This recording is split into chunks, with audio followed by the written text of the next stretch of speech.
Prabowo Subianto adalah Presiden Republik Indonesia ke-10, bukan ke-8. Reaksi orang-orang setelah mendengar kalimat tersebut adalah bingung, kejut dan gak percaya. Karena sejak SD, SMP hingga SMA, kita hanya diberitahu kalau Presiden RI yang pernah menjabat sebanyak 7 orang, yaitu I.R. Soekarno, Bapak Proklamator yang menjabat tahun 1945 hingga 1967, Soeharto menjabat selama 31 tahun di tahun 1967 hingga 1998. B.J. Habibie, sang jenius yang menjabat di tahun 1998 hingga 1999, menggantikan posisi Soeharto akibat dilengsarkan. Abdurrahman Wahid atau akrab disapa dengan Gus Dur, menjabat di tahun 1999 hingga 2001. Megawati Soekarno Putri, cucu sang proklamator yang menjabat di tahun 2001 hingga 2004. Susilo Bambang Yudhoyono, presiden pertama yang dipilih oleh rakyat yang menjabat di tahun 2004 hingga 2014. I.R. Joko Widodo, presiden saat ini masih menjabat mulai di tahun 2014 hingga Oktober 2024 nanti. Ada 2 presiden yang dilupakan, tidak disebutkan dalam sejarah, namun peran mereka penting dalam proses kemerdekaan bangsa Indonesia. Siapakah mereka? Yaitu Syafruddin Prawira Negara yang terkenal dengan gerakan Anting Syafruddin. Berkat beliau, nilai rupiah bisa membaik di kala itu.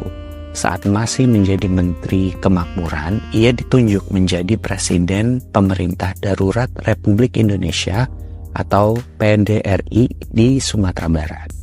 Pada 22 Desember 1948, dikarenakan Soekarno-Hatta ditangkap dan diasingkan Belanda saat agresi militer II ke Pulau Bangka untuk mengisi kekosongan kekuasaan sementara pada 13 Juli 1949, ia kembali menyerahkan kedudukan presiden pada Soekarno. Nah, yang kedua, M.R. Asad.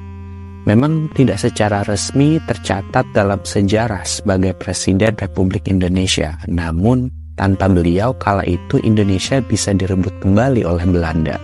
Lewat konferensi meja bundar di Den Haag pada Agustus 1949, lahirlah Republik Indonesia Serikat sebagai bentuk upaya memecah belah bangsa Indonesia. Nah, Soekarno dan Hatta ditunjuk sebagai Presiden dan Perdana Menteri RIS, sehingga terjadi kekosongan pimpinan Republik Indonesia.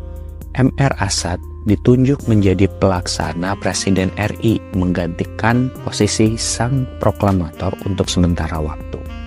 Nah, Republik Indonesia Serikat bubar dan Asad mengembalikan posisi Presiden RI ke Soekarno pada 15 Agustus 1950.